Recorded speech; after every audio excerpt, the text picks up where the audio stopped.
É um texto bem conhecido de você, nós já trabalhamos ele aqui em outras ministrações, mas quero caminhar com você essa primeira parte do texto de Juízes capítulo 6. Diz assim a palavra do nosso Deus: fizeram os filhos de Israel o que era mal perante o Senhor. Por isso o Senhor os entregou nas mãos dos midianitas por 7 anos. Prevalecendo o domínio dos midianitas sobre Israel, fizeram estes para si, por causa dos midianitas, as covas que estão nos montes, e as cavernas, e as fortificações. Porque cada vez que Israel semeava, os midianitas e os amalequitas, como também os povos do Oriente, subiam contra ele, e contra ele se acampavam, destruindo os produtos da terra até a vizinhança de Gaza, e não deixavam em Israel sustento algum, nem ovelhas, nem bois, nem jumentos, pois subiam com seus gados e tendas, e vinham como gafanhotos, em tanta multidão, que não podiam contar, nem a eles, nem aos seus camelos, e entravam na terra para a destruir. Assim, Israel ficou muito debilitado com a presença dos midianitas. Então, os filhos de Israel clamaram ao Senhor.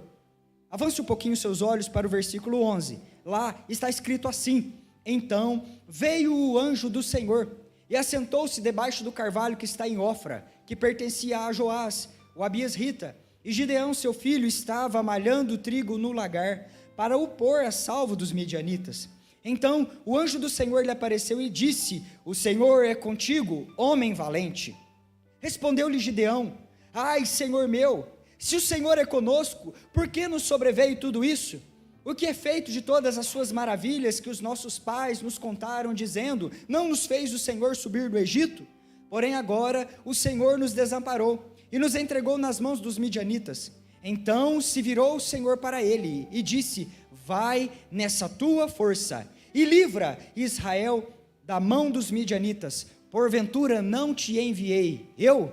Aleluia. Diga para o irmão do seu lado: porventura não te enviei eu?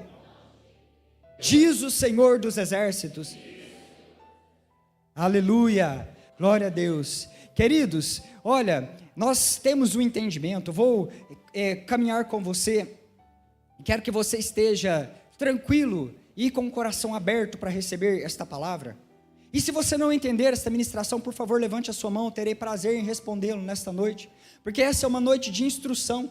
Eu quero compartilhar com você que quando um projetista, um engenheiro, um homem que, por exemplo, desenha carros, automóveis, ele faz o seu projeto de engenharia e ele desenha ali um carro, ele projeta um automóvel, ele faz esse item, ele faz esse projeto que sai do seu coração, da sua mente, a sua mente que possui um propósito, e esse propósito que está dentro da mente desse engenheiro, ele sai das suas mãos através desse projeto, deste plano perfeito, para executar então a criação deste carro com um propósito.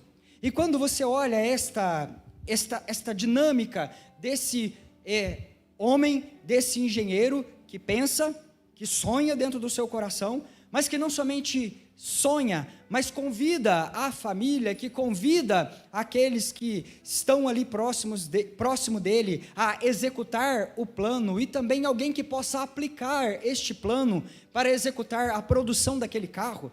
Nós vamos entender que, primariamente, que algo que é fundamental, algo que está no coração do projetista, é que aquele carro funcione.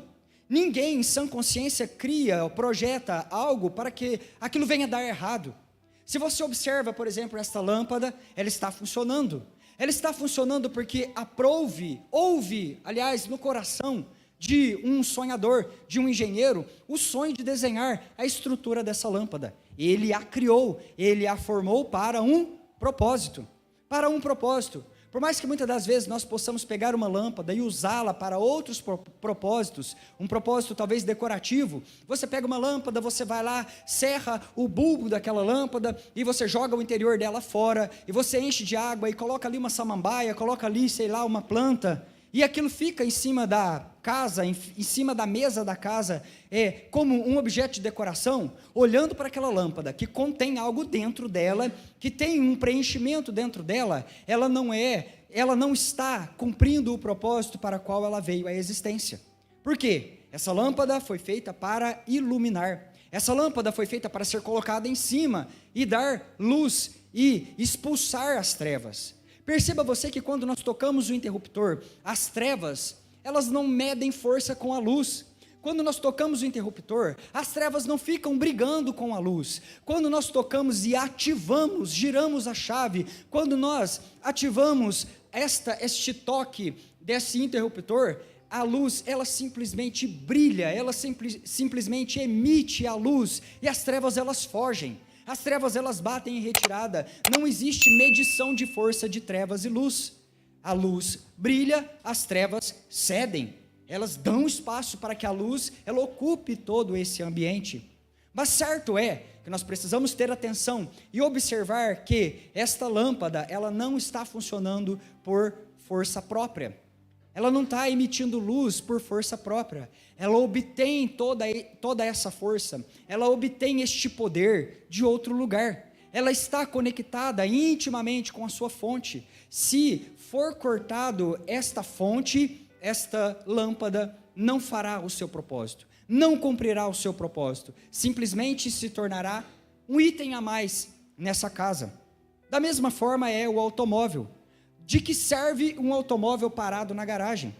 De que serve um carro estragado dentro da garagem? Se não para ajuntar poeira, se não para causar incômodo, se não para ser jogado ali de lado e ser pisoteado pelos homens, assim como um sal que não tem sabor, assim como o sal que é insípido, que a Bíblia diz isso lá em Mateus. Um carro que não funciona, ele não serve para nada, ele está ali encostado, e olhando para esse carro, que está parado numa garagem, que não funciona do lado de dentro, ele está paralisado no seu propósito, porque ele tem um propósito, o Criador o criou para esse propósito. Olhando para ele, nós percebemos que ele tem algo dentro dele, que está estragado, que está quebrado, e certo é, que nós podemos botar esse carro para rodar. Um carro estragado roda, sim ou não? Claro que roda, gente. Ué. Empurra ele para ver se ele não roda. Ele roda. E empurrado, não é? Empurrado. Sabe o que eu estou querendo ensinar para você? Olha aqui para mim. Por que eu iniciei com essa parábola da luz, da lâmpada e do automóvel? Eu quero ensinar para você aquilo que diz respeito ao mover, ao movimento e ao método. Entenda algo. Se nós empreendermos um método, juntar aqui alguns camaradas fortes, e ali, eu também, o seu pastor que sou forte, nós vamos reunir ao redor desse automóvel, enquanto os homens fortes empurram o carro, e eu, pastor forte, incentivo, vamos varões. Assim, nós vamos conseguir colocar o carro para rodar. Ele vai rodar, mas ele não vai avançar. Por quê? Quando nós estamos falando de avanço, quando nós estamos falando de mover, de movimento, nós estamos falando de algo que parte daqui de dentro e não do lado de fora. Um carro empurrado, ele precisa de métodos. Ele precisa de uma força externa que venha empurrá-lo para que ele venha então a rodar. E eu pergunto a você, quando esse carro chegar no vale da vida dele, será que esses irmãos mais bem intencionados que existem, eles vão dar conta de segurar esse carro? Na serra, descendo para Ubatuba, não vai dar conta. Isso vai disparar. Não há método que sustente um carro descendo aquela serra. Não existe homens que vão conseguir segurar do começo até o fim. E da mesma forma, se fosse o movimento reverso, nós tivéssemos que subir aquela serra, não há força suficiente em nós, em 10, 14 homens talvez, para empurrar aquele carro morro acima, do ponto de partida até o ponto de chegada. O que eu quero dizer para você é que método não funciona na nossa vida, que nós precisamos nos mover por algo que é mais primordial, prioritário, que é espiritual, que é algo que acontece do lado de dentro dos nossos corações, e eu estou falando do mover. Eu estou falando da habitação do Espírito Santo de Deus nos nossos corações. É disso que eu estou falando. Sabe por quê? Quando acontece aquele momento da ignição que você gira a chave do carro e o carro explode o combustível dentro dele, existe uma força dentro do automóvel que o impele a caminhar. E queridos, pasme você, pode ser uma serra e ele sobe, pode ser descida, seja nas montanhas, seja nos vales. Quando você tem dentro este poder ativador, esse mover espiritual, você vai avançar. Você vai avançar, não importa se o momento da sua vida é momento de vale, se é momento também de montanha, você avança porque você avança por um poder espiritual que habita dentro do seu coração. E é disso que nós estamos falando. Queridos, você foi criado para um propósito glorioso. Você foi criado para um propósito glorioso e você não funciona desconectado do teu propósito. Você não funciona desconectado do teu Deus. Existe uma sede dentro do teu coração muito grande por beleza, por virtude, por valor. Existe uma sede muito grande dentro de você por eternidade. Eclesiastes 3 diz isso, que Deus criou o ser humano e plantou dentro dele a eternidade. Isso significa que o nosso coração, dentro do nosso coração existe um mecanismo de chave e fechadura. Vamos dizer que é um buraco. Olhando para a fechadura, você vê que existe ali um orifício, um buraco. E quando você começa a jogar dentro desse buraco todas as coisas dessa terra, você vai jogar prazeres, carreira, poder, dinheiro, família, religião, fé, todas essas coisas você começa a jogar ali dentro. Isso não enche o coração, isso não preenche o buraco da fechadura, porque ela tem um tamanho exato. Esse tamanho é o tamanho do Senhor, o nosso Deus. Quando Ele conecta conosco, quando o Espírito Santo de Deus vem habitar nos nossos corações, então o nosso coração explode, queridos, acontece uma virada de chave dentro de nós, porque nós nos tornamos essa morada do Espírito Santo de Deus, e ao tornarmos a morada do Espírito Santo de Deus, passamos a ser quem nós nascemos para ser, e a fazer a tudo aquilo que nós nascemos para fazer nessa terra. Você entende a analogia? Amém? Do carro e da lâmpada. E que propósito é esse, pastor Isaías? Você é filho de Deus. Você não é um órfão nessa terra. Você precisa entender isso, que você não foi largado nessa terra como um órfão. E que Deus te criou para que você tivesse uma íntima comunhão com Ele. Uma comunhão profunda. Uma comunhão íntima. E que você reconhecesse que você é filho de Deus. E ao reconhecer que você é filho de Deus, você tomasse uma postura de filho de Deus, mas também passasse a desfrutar da mesa do Pai e de tudo aquilo que Ele tem para a tua vida. Porque muitos de nós recebemos esta notícia com muito entusiasmo, como uma criança que recebe um presente nas suas mãos, mas não abre esse presente, não desfruta desse presente, não veste esse presente, não passa a viver vestido com o presente que o Pai deu.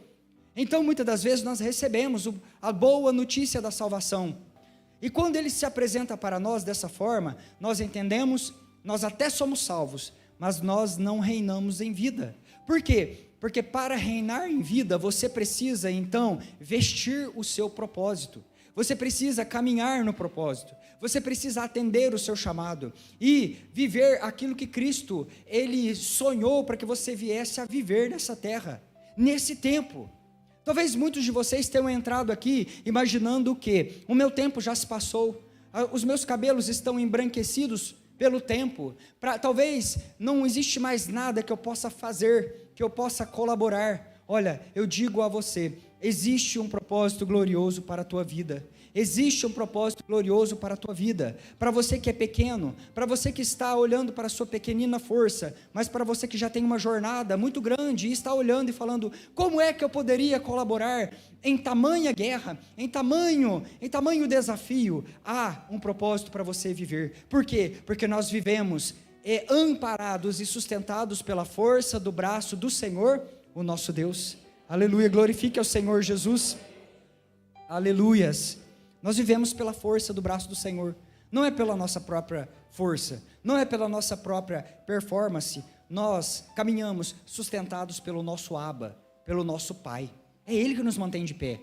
Tudo que nós fazemos é por Ele. Ele nos chamou e nos enviou. E Ele nos chamou nessa nossa pequenina força.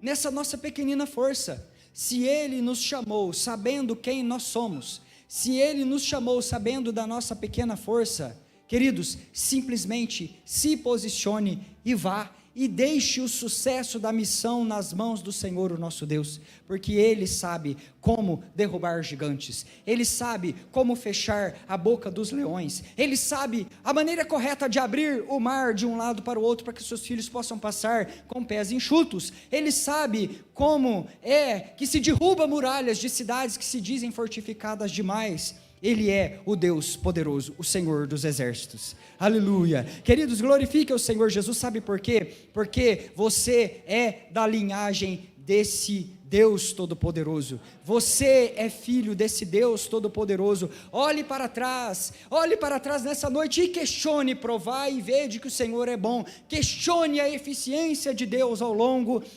desta jornada, questione a eficiência de Deus ao longo dos séculos. Você questionará e verá que o Senhor Deus, Ele não falha, que o Senhor Deus, Ele é fiel, que o Senhor Deus, Ele é poderoso, que o Senhor Deus, Ele é forte, extraordinário nas batalhas, queridos. Olhe para Ele, se esse Deus que não falha, esse Deus que é poderoso, esse Deus que é Jeová Jireh, o Senhor provedor, Shalom, aquele que provê a paz, se é Ele que se assenta no trono, queridos, e se nós somos da linhagem dEle, o que nós veremos temer? O que nós viremos temer? Se Deus é por nós, quem será contra nós? Amém? Glória a Deus. Para acordar esse irmão dorminhoco do teu lado, vamos responder assim para nós mesmos: se Deus é por nós, quem será contra nós? Aleluias. E aqui nós encontramos um filho, Gideão, malhando trigo no lagar. E quero pontuar com você esse vestir das vestes de filho. Esse vestir das vestes de filho. Ele está aqui numa situação, queridos, por quê? O povo de Deus pecou, errou, fez coisas terríveis em Israel. E quando nós embrenhamos por um caminho, na nossa mente enganosa, tentando definir bem e mal pelo nosso próprio entendimento, fugindo da mesa de Deus e dos propósitos do Pai, nós passamos então a enfiar os pés pelas mãos, muitas das vezes, tomar decisões erradas. E quando nós percebemos, irmãos, nós estamos com as nossas muralhas fragilizadas, brechas terríveis, a muralha está perfurada, e nós ficamos vulneráveis aos ataques do nosso inimigo. Perceba que Satanás, ele é inimigo da família. Satanás, ele é inimigo da família, ele não quer que você fique casado, casada. Ele não quer que você, jovem, se case. Ele não quer que você tenha filhos. Por quê? Porque Deus só precisa de uma mesa para trazer salvação a essa terra. Foi assim com Noé. Deus escolheu a vida daquele homem, e aquela mesa, apenas uma família trouxe salvação para uma geração. A salvação foi oferecida, as pessoas não quiseram, as pessoas então colheram o fruto da sua decisão, escolheram se afogar nas águas do dilúvio, mas de uma família, de uma mesa, Deus, ele encheu novamente a terra com filhos à sua imagem e à sua semelhança. Então entenda que de uma mesa apenas, de um homem chamado José e de uma mulher chamada Maria, uma mesa improvável, um casal de adolescentes. Quem de nós daria alguma coisa por este casal? Olhando aqui na comunidade, se congregassem na nossa igreja, nós estaríamos olhando e às vezes nos perguntando: meu Deus, que loucura é essa? Como pode um casal de adolescentes criar uma criança? Você ficou sabendo que a irmã Maria está grávida? Oh, a irmã Maria, noiva do José, nem se casaram ainda. Que situação constrangedora, que situação complicada. Mas foi ali, de uma casa simples, de uma família simples, de uma mesa simples, de um casal improvável, queridos. Eles não tinham curso de noivos, eles não tinham celebração da família para ensiná-los, eles não tinham o quarto do bebê montado, eles não tinham uma reserva financeira, eles não tinham nada, eles não tinham onde dormir no dia do nascimento do menino. Entenda você que foi dessa mesa singela e improvável, aventureira até, que o Senhor proveu e tirou salvação para a humanidade inteira. Ele olhou e ele encontrou Maria, ele disse: você, mulher, é agraciada, salve salve, você é cheia de graça, porque eu olhei dos céus e te encontrei, e vi que na sua casa, que na sua mesa existe santidade. É tudo que eu desejo. É tudo que eu desejo, uma mesa que valoriza a santidade e que se posiciona dizendo: eis-me aqui, Senhor, cumpra-se o teu propósito na minha vida. Deus olhou e viu o coração daquela casa, daquela família, entregue, que estava dependente do seu poder, e então ele enviou Jesus para que fosse apacentado, cuidado, zelado pela vida daquele casal. Você entende isso, Filadélfia? E isso tira de nós todas as dúvidas. Talvez estejamos como Gideão, questionando, dizendo: somos a melhor tribo dessa igreja, somos a família menor, somos os mais improváveis. Como é que Deus poderia me usar? Como é que Deus poderia fazer algo em mim, através de mim? Olhe para essa situação: o povo pecou e foi entregue às suas próprias escolhas. A nós foi nos dado o livre-arbítrio, e muitas das vezes nós escolhemos mal, e quando escolhemos mal, nós vamos chorar e dizer: por que é que o Senhor permitiu isso na minha vida? Mas um pouco antes, nos versículos, você vai encontrar o povo escolhendo, o povo pedindo, o povo querendo o fruto do pecado. E quando o salário do pecado chegou, e esse salário, ele se apresenta num contra-cheque, num cheque, num piques de morte, quando o salário chegou para eles, eles clamaram: por que é que o Senhor fez isso conosco? Por que é que o Senhor nos abandonou? Então eles começam agora, inclusive, a culpar Deus pela situação deles. Mas entenda que enquanto o povo está questionando, chorando pelos 7 anos de servidão debaixo dos midianitas, nós vamos encontrar um homem malhando trigo no lagar. E é sobre ele que eu quero conversar com você nessa noite, Filadélfia. Por 7 anos, os midianitas se juntavam com os amalequitas e subiam. E eles subiam como um poderoso exército, como gafanhoto. Eles iam passando, eles iam lambendo toda a plantação, queimando. Eles não somente queimavam, eles não somente raspavam, colhiam todo o fruto daquela colheita, como também queimavam, deixavam ali somente a raiz. E eles não faziam isso, mas também levavam as sementes, de modo que o povo não tinha o que comer, e o povo também não tinha o que plantar. Entenda isso, isso é muito importante. Eles eram privados de se fortalecerem, e a Bíblia diz que Israel enfraqueceu muito, muitíssimo. Ele ficou fraco, debilitado, porque não tinha mais mantimento para comer, mas também não tinha semente para lançar, não tinha descendência, não tinha legado, não tinha linhagem. Por quê? Sem semente não tem como ter linhagem. Não há como você manter um cultivo, não há como você manter uma plantação, uma linhagem de uma determinada planta, se você não tem a semente dela. Se a semente se perdeu, se aquela semente com aquela genética, aquela determinada genética se perdeu ao longo do caminho. Então, sem semente, sem linhagem. Sem semente, sem descendência. Sem a semente, sem legado. E o povo agora enfraqueceu. E ao enfraquecer, fizeram-se buracos para esconder do inimigo. A Bíblia diz que o povo de Deus, cavou o buraco e se escondeu dentro. E agora, esse povo está desse modo. Esse povo está escondido, enfraquecido, 7 anos. 7 anos. E agora esse homem, varão valoroso, ele está aqui malhando trigo no lagar. Deus olha para ele. Deus vê a mesa dele. Deus vê a incapacidade dele. Deus vê a pequena força dele. Mas ele encontra tudo o que ele precisava. Um homem disposto a dizer sim. Um homem disposto a queimar a sua vida pela causa do Senhor, nosso Deus. Um homem disposto a se derramar no altar do Senhor e dizer sim ao chamado. Ele viu um homem posicionado. Por quê? Porque tão logo ele soube que os inimigos estavam subindo, chegando, era perto da colheita. A Bíblia diz que ele pegou a colheita e que ele levou esta colheita para colocar a salvo dos midianitas. E ele colocou isso dentro de um lagar. Lagar é o local onde se pisa a uva para fabricar o vinho. Então ele estava malhando o trigo no lagar, para o colocar a salvo dos midianitas. E é nesse momento que o pai, ele desce até o Gideão. Eu quero que você entenda isso aqui, porque esse anjo do Senhor que aparece aqui, ele não é um anjo, um conservo. Porque os anjos, os santos anjos, o que acontece? Os santos anjos, eles são conservos, assim como nós somos servos. Eles adoram o nosso Deus. E eles não recebem a adoração.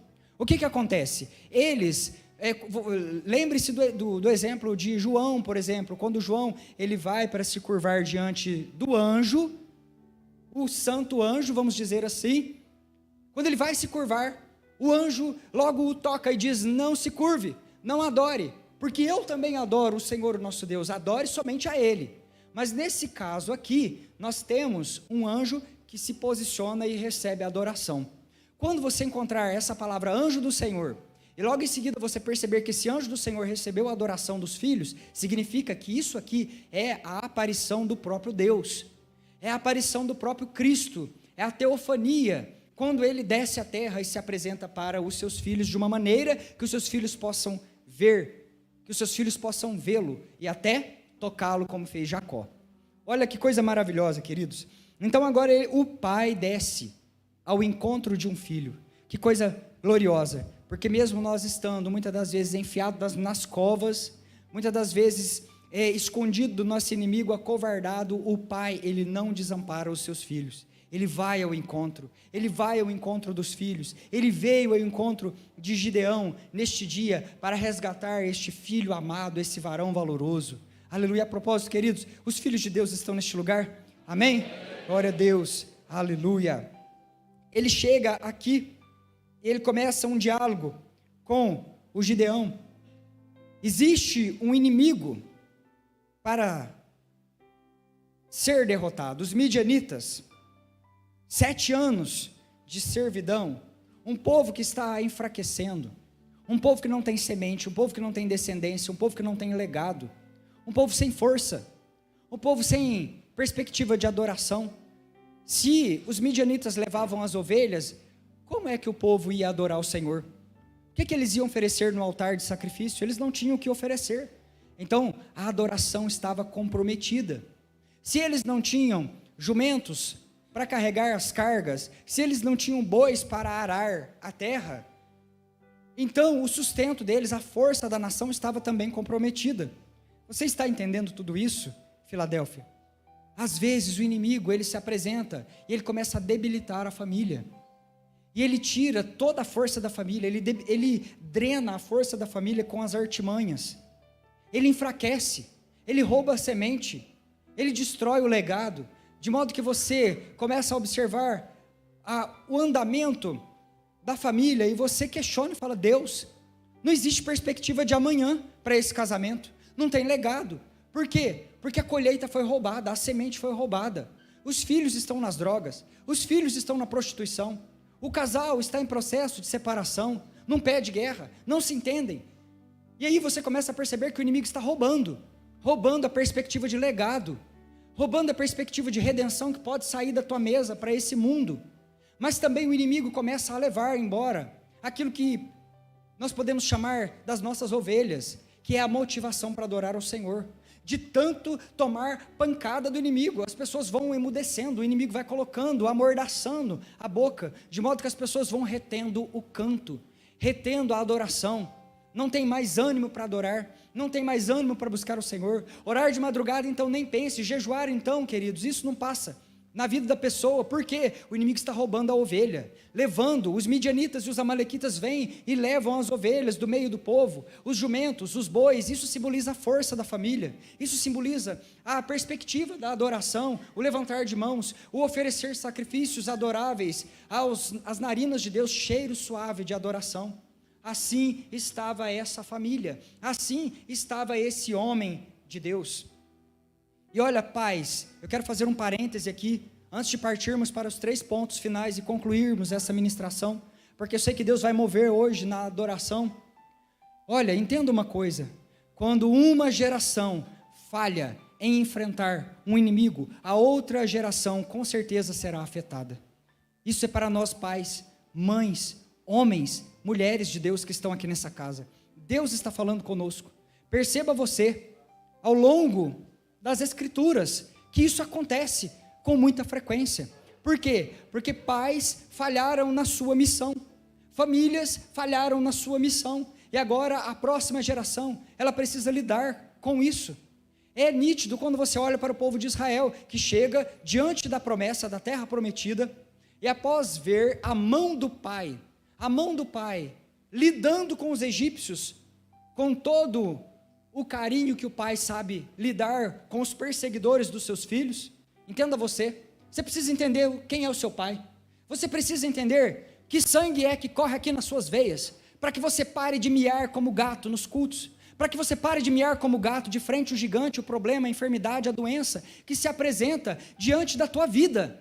Você precisa entender qual é o sangue, de que linhagem, a qual linhagem você pertence. Sabe o teu pai, o teu Abba, o teu paizinho querido, ele olhou do alto dos céus para baixo na terra, e ele viu os seus filhos padecendo, tomando chicotada dos egípcios, e lá em Êxodo ele fala para Moisés: eu irei até os egípcios e mostrarei para eles quem é o Senhor. Eu mostrarei para eles quem é o Pai. Eu vou lá mostrar. Eles bateram nos meus filhos. Eu vou dar um jeito nesses egípcios. E você conhece a história. As pragas foram liberadas. O Egito enfraqueceu. O Egito enfraqueceu. E assim acontece o tempo todo. Então logo alguém cisma de levantar contra a tua vida, que é o Filho de Deus, ele fala: eu vou mostrar para esse inimigo como que é que se faz quando mexe com os meus filhos. Amém, queridos? Glória a Deus, aleluia. Ó, diante dessa palavra você devia estar segurando nessa cadeira para não voar. Amém? Glória a Deus, aleluias. Esteja responsivo à palavra do Senhor, o nosso Deus. Glorifique a presença do Senhor. Então, nós temos aqui pais que falharam, e o povo sai do Egito, e vai caminhando, e vendo as maravilhas do Senhor, o seu pai. Só que quando eles chegam na frente da terra prometida, na hora de tomar posse de todas as promessas que foram feitas, eles se esquecem de quem são, eles se esquecem quem é o pai deles, e eles começam a adorar o bezerro de ouro, e começam a se prostituir, esquecem da sua filiação, e começam a murmurar, e logo ali mais à frente, o que acontece? Acontece que o povo, ele envia espias para olhar a terra. Vamos olhar, vamos dar uma espiadinha no presente que o papai deu para nós. Mas eles olham e falam: eu não sou digno, eu não sou merecedor desse presente que Deus deu. Uma terra prometida, uma terra que mana leite e mel, e inclui muitas responsabilidades. Olha, é bênção sobre bênção, mas é gigante atrás de gigante, sim ou não? Sim, fala que não é. Não é verdade? A vida do crente não é paulada atrás de paulada? Amém? Mas se vence lutando batalhas, não é assim? Tem um livro sobre a Segunda Guerra Mundial, e de repente um dos soldados, ele olha ali, ele está todo assim no meio da luta, para o seu general, e ele começa a gritar: Senhor, os alemães estão atirando em nós. E aí ele olha, o general, o paizão, ele olha para os seus filhos, os soldados, e fala: é assim mesmo, na guerra se toma tiro, meu filho. Amém? Você entrou numa batalha, mas nós somos o único time que entra no campo sabendo o placar. Nós somos o único time que entra jogando sabendo que no final nós já somos os vitoriosos. Jesus venceu pela tua vida.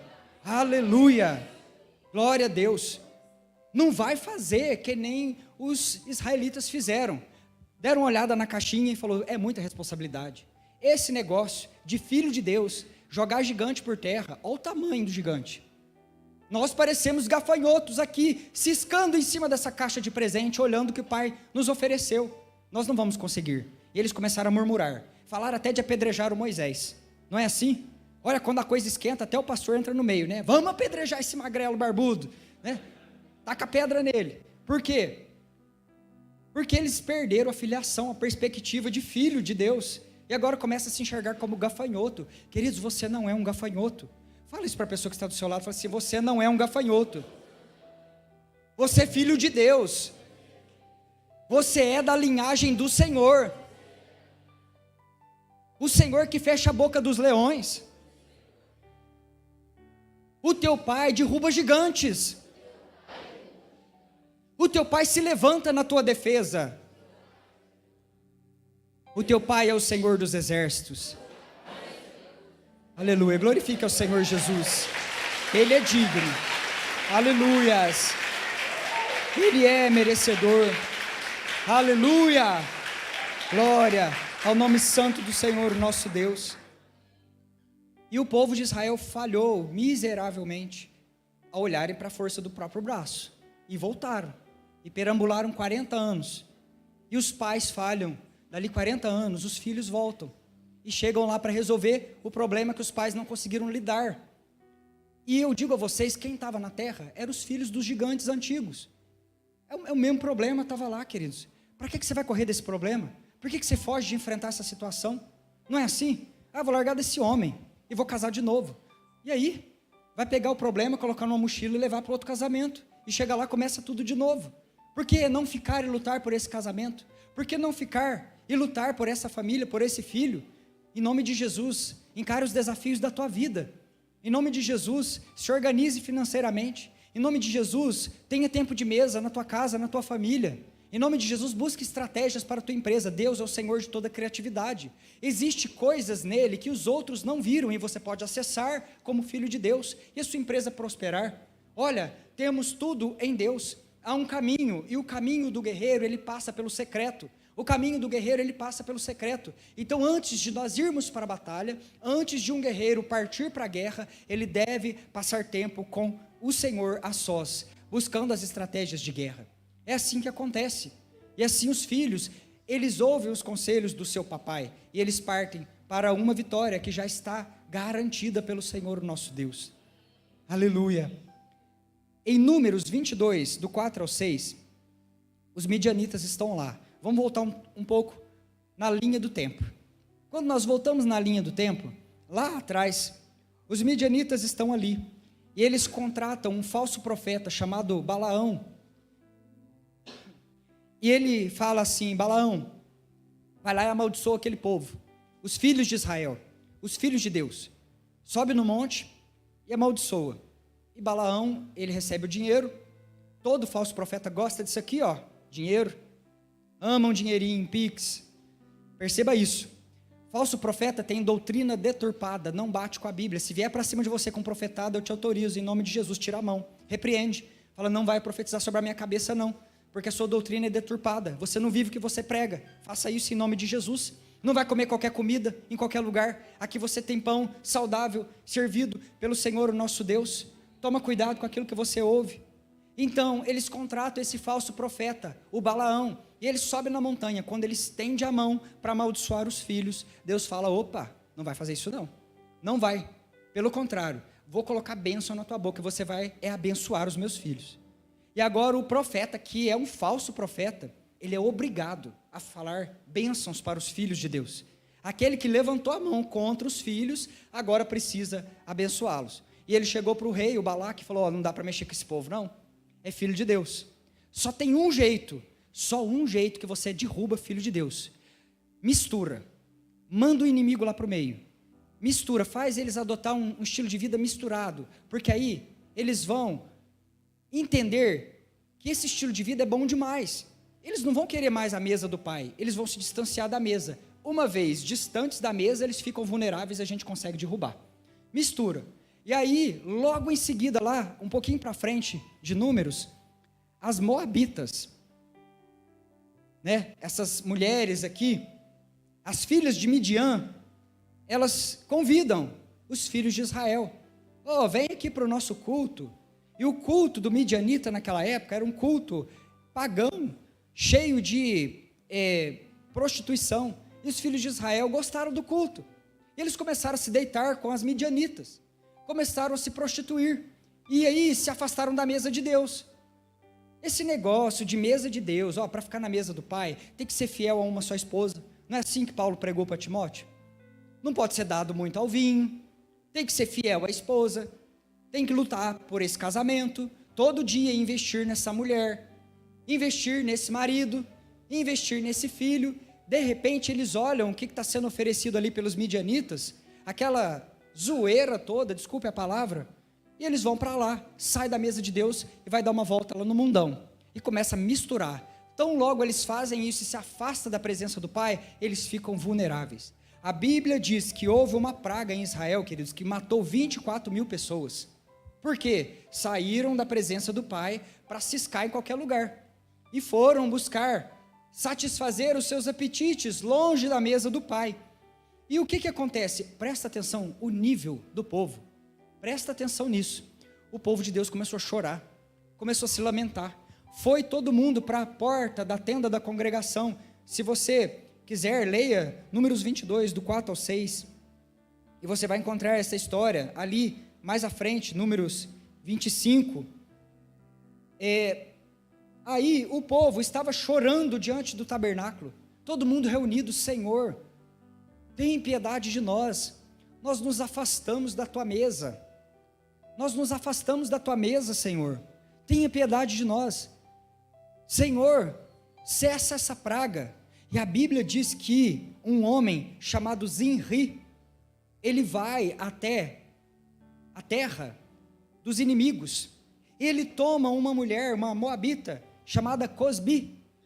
E ele traz essa mulher na hora do culto. Na hora do culto, queridos. E ele entra na tenda, na hora da oração, na hora da rede de oração, o povo clamando, gritando, chorando, jejuando, se lamentando. E esse homem aqui pega uma mulher, uma inimiga, leva para dentro da tenda e começa a transar com ela na hora do culto. Entenda isso. E o povo está ali fora, chorando, se constrangendo na presença de Deus. Mas de repente, se levanta um homem de valor. Se levanta o Finéias, o neto do Arão, o sacerdote. E a Bíblia diz que esse homem, ele deixou por um instante o momento da oração. Ele passou a mão numa lança, ele entrou dentro da tenda e ele atravessou os amantes ao meio com aquela lança. De modo que Zinri e Cosbi morreram atravessados por uma lança, grudados no momento do seu pecado. Entendam uma coisa, queridos. Olha, o nome dessas duas pessoas aqui, ele ensina para nós algo. Mas eu quero chamar a atenção para a sua vida, que por causa de um homem corajoso que se levantou e assumiu o zelo do Senhor, o sacerdócio da casa de Arão foi firmado, foi confirmado, porque Deus, ele fala: Finéias, você é um homem de valor. Finéias, você é um homem posicionado. Isso é tudo que eu procuro numa família. Alguém que se posiciona, alguém que abraça e defende o zelo do Senhor, o zelo pela casa, a pureza, a família, os valores, as virtudes. E sabe o que aconteceu quando Finéias matou os amantes? Deus desviou a ira dele, a raiva dele, a fúria, e a praga cessou em Israel. Ou seja, houve um homem valente o suficiente para se posicionar contra o pecado. Houve um homem valoroso o suficiente para se posicionar contra as coisas erradas. E por causa de um homem que se posicionou no meio de uma geração perversa, Deus, ele inclinou o seu favor para aquela mesa, para aquela casa, para aquela família. E o sacerdócio de Arão prevaleceu através da vida de Finéias. Isso é lindo.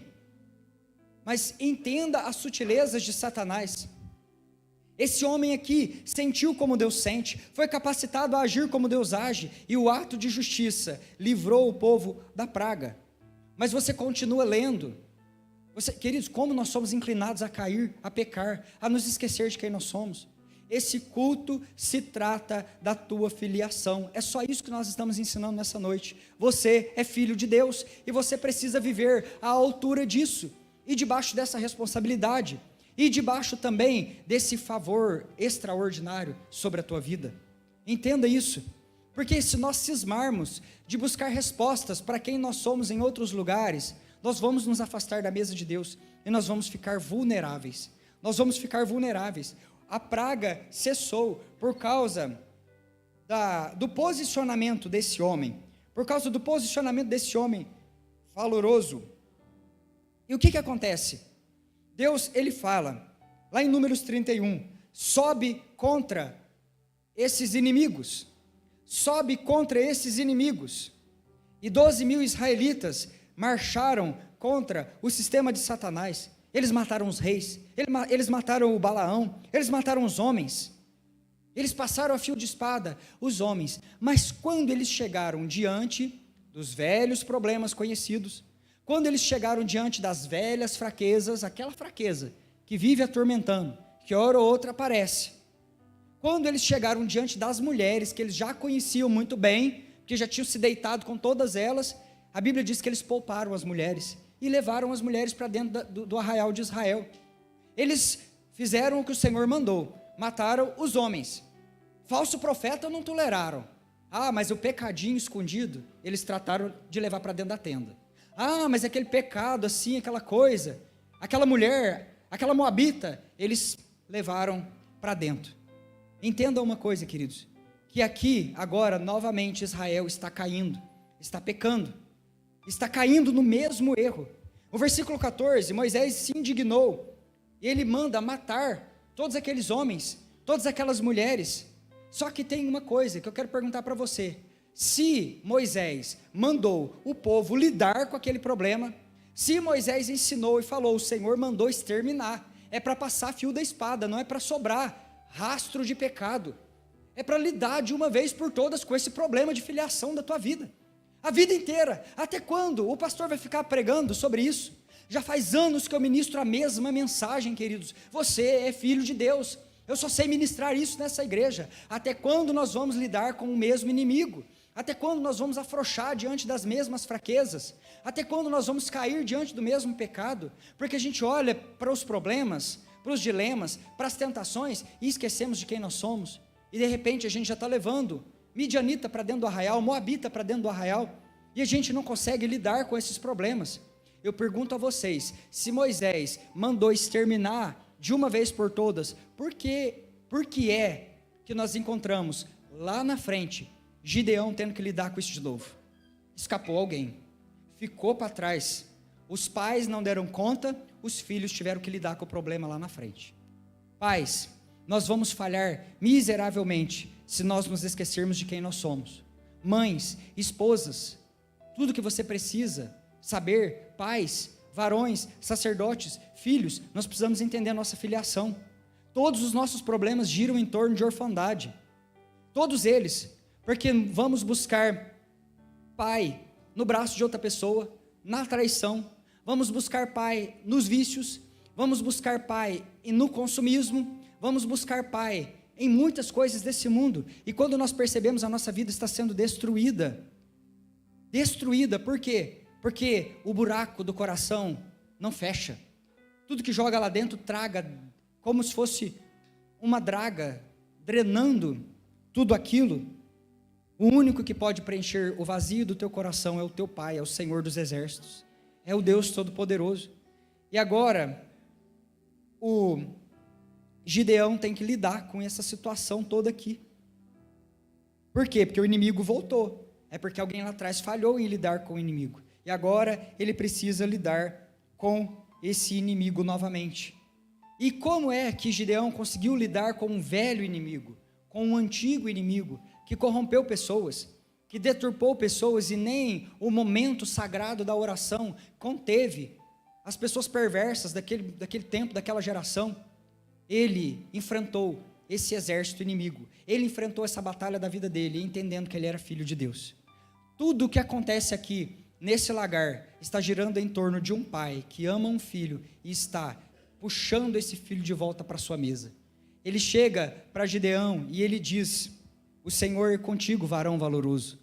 Gideão estava ferido na sua identidade, Gideão estava ferido nas suas perguntas mais profundas a respeito de quem ele é, e agora Deus, ele chega para Gideão, e ele responde todas as perguntas. Você é filho de Deus, você é filho de Deus, você tem um pai. Ele falou: Senhor, mas se eu tenho um pai, por que, Senhor? O que é feito das maravilhas que os meus pais contaram, os feitos, a maneira como o Senhor lidou com os perseguidores dos teus filhos lá no Egito? E ele disse: vai nessa tua força, vai na força que eu te concedo, porque você vai cortar o pescoço do teu inimigo, como se esse exército fosse um só. Vai nessa tua força, varão valoroso, vai nessa tua força, mulher valorosa, e você vai ferir o teu inimigo ainda esta semana, por mais grandioso que ele seja, como se ele fosse um pescoço só. Aleluia, glória a Deus. Deus valida a Gideão, ele diz para ele: eu sou a tua força, eu te envio a um glorioso propósito, e eu estou contigo até a consumação dos séculos. Aleluia. Essa é a palavra de Deus a respeito do seu filho, essa é a palavra de Deus a respeito da tua vida. Queridos, esse homem, ele foi para o secreto com Deus, ele passou a madrugada inteira ali no altar do Senhor, orando, buscando a presença de Deus. Deus falou para ele: olha, para poder vencer uma guerra, você tem que ir para o secreto, porque estratégia de guerra só é concedida no secreto. Lembra de Josué de frente para Jericó?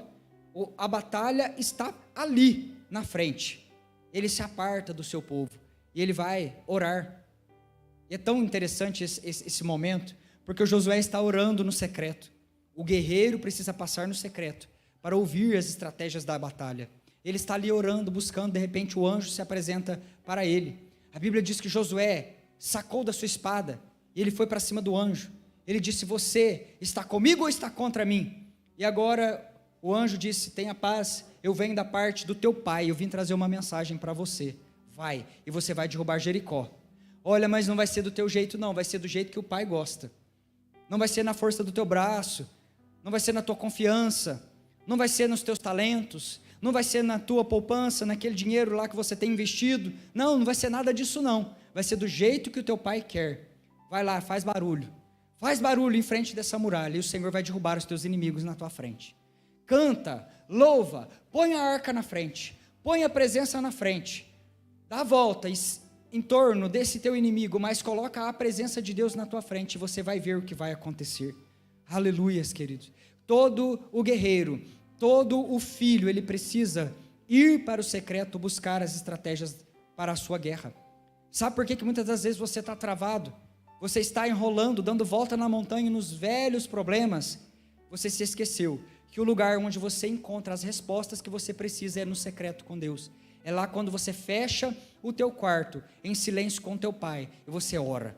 Igreja, você precisa orar. Você precisa de tempo de oração. Você precisa de tempo de qualidade com o Senhor, o seu pai, no secreto, porque é lá que o guerreiro recebe as estratégias da guerra, as estratégias da batalha. Gideão saiu daquela noite revigorado, fortalecido. Por quê? O que acontece? Deus olha para ele e fala assim, para que você entenda que realmente você é filho de Deus, você precisa derrubar o altar da orfandade, porque o altar da orfandade é onde nós sacrificamos, onde nós cultuamos o nosso ego, o nosso eu. Quando nós colocamos na nossa cabeça que nós somos órfãos, nós passamos a adorar a nós mesmos, e nós começamos a satisfazer a nossa própria vontade. Eu mereço, acho que eu sou merecedor, eu mereço esse agrado. Por quê? Porque a orfandade, a ferida está lá dentro, está sangrando, a pessoa se esqueceu que é filho de Deus, e ela tenta de todas as maneiras curar aquela velha ferida, e ela vai buscar em todos os lugares, ela coloca um altar para a prostituição, ela levanta um altar para consumir coisas e coisas, na tentativa de satisfazer o seu coração, ela levanta um altar, muitas das vezes ao marido, e querido, quando esse marido falha, quando esse Baal não responde, nesse altar de orfandade, aí a casa cai. Por quê? Porque a mulher olhou para o marido e pôs nele a expectativa, quando na verdade ela deveria olhar para os céus e colocar a sua expectativa no pai que está sentado no trono. Querido, quando essa mulher, essa esposa, ela falha, vira uma bagunça. Por quê? Porque aí o marido que colocava a expectativa nela, ele vê o fim da vida dele. Muitos tentam contra a sua própria vida, falam: vou morrer agora, vou suicidar mesmo, porque virou uma bagunça. Por quê que isso acontece? Porque levantaram altares de órfãos ao seu próprio eu, levando as suas respostas para que outros possam responder, levando as suas feridas para que outros tentem sarar. E isso a gente vai levantando altar atrás de altar, para adorar a nós mesmos no fim de tudo. No fim de tudo, trata do velho convite da serpente lá no jardim: adore a você, você merece, adore a si mesmo. Não era esse o convite de Satanás para Eva? Foi assim no jardim. Ainda hoje o sussurro da serpente, ele fica tentando homens e mulheres. Constrói um altar, coloca um altar para Baal dentro do teu coração, e Deus ele fala para Gideão: olha, você vai ter que derrubar tudo isso. Se você quer realmente viver como filho de Deus, pega um machado, joga isso por terra. E é por isso que Gideão ele tem o sentido de lenhador, porque ele começa agora a derrubar os altares, ele vai quebrando esses altares, jogando tudo por terra. Por quê? Porque agora no coração dele existia um altar para o seu pai. Esse homem subiu para a batalha, você conhece bem a história, ele subiu para a batalha, e ele venceu na força do braço do Senhor, o seu pai. A Bíblia diz que foi algo extraordinário, porque tinha muita gente naquele exército, muita gente, e eles subiram, e Deus falou assim, é muita gente que está com você, tem pessoas aí que estão com medo, tem pessoas aí que estão ferido, no seu entendimento de filiação, sabe aqueles que não se curvam de jeito nenhum, que abraçaram, estão de mão dadas com o pecado, e não quer largar. Não, esse não deixa subir para a batalha, não tem parte no reino de Deus. E eles começam agora a ir embora, e sobra só 300, queridos. E esses 300 sobem com Gideão. Deus fala, cerca o arraial, vai em comunidade, não vai sozinho. Você precisa entender isso, Filadélfia. Ninguém faz a obra sozinho, ninguém vive sozinho, ninguém vence a guerra sozinho. E Deus fala, família fica junto. Deus é o Pai. A mesa está servida. Na mesa onde Deus é o Pai, a gente se assenta, a gente come, a gente não escolhe irmão. A gente não fica escolhendo irmão. Vai todo mundo junto para essa batalha. É unidos. É a botija cheia do Espírito Santo, cântaro cheio de fogo. Quando chegar na frente do inimigo, é irmão com irmão. Bate a botija, quebra, faz barulho, grita, toca a buzina. E o inimigo vai cair por terra. Queridos, quando você enfrentar as suas batalhas, não passe batalha sozinho. Tem pessoa que chega aqui para nós e fala, vou separar. Fala, como assim? Vai separar? E a gente começa a atender, eu com a pastora, mas que negócio é esse? Faz 4 meses que nós estamos nesse pé de guerra, mas pera lá, onde você estava 4 meses, querido? Onde você estava há 4 meses? Que eu não estou sabendo dessa história? Que eu não fui informado dessa tua peleja para orar por você, jejuar pela tua vida, te atender, te aconselhar, deixou chegar nesse ponto? Não passe as tuas batalhas sozinho. Onde você estava esse tempo todo? Onde você estava? Onde você estava? Ah, faz só uns 6 meses que eu não venho na igreja, pastor. Faz só uns 6 meses. Queridos, como que nós vamos vencer a guerra sozinho? Que jeito que nós vamos andar sozinho? Sozinhos nós somos vulneráveis. O companheiro do teu lado importa mais do que a própria batalha, queridos. O companheiro, a pessoa que caminha do teu lado, diz mais a respeito do que a própria guerra diz para nós. Por quê? Quem é que você escolhe para interceder por você? Quem é que é o teu parceiro de intercessão? Quem é que caminha junto com você? Quem é que te aconselha? Qual dos obreiros você compartilha as suas dores? Nós fomos criados para viver em família. Em nome do Senhor Jesus. Tem gente do teu lado hoje, tem pessoa do teu lado hoje. Se não tem, você vai fazer isso com muito respeito. Se é uma pessoa que você conhece, toca ela com respeito. Se você não conhece, não tem intimidade, não vai tocar a mão e pôr a mão na pessoa para arrumar confusão depois. Mas olha para essa pessoa e fala assim: você é a minha família. Eu irei, mas não irei sozinho. Iremos juntos. Glorifique o Senhor Jesus.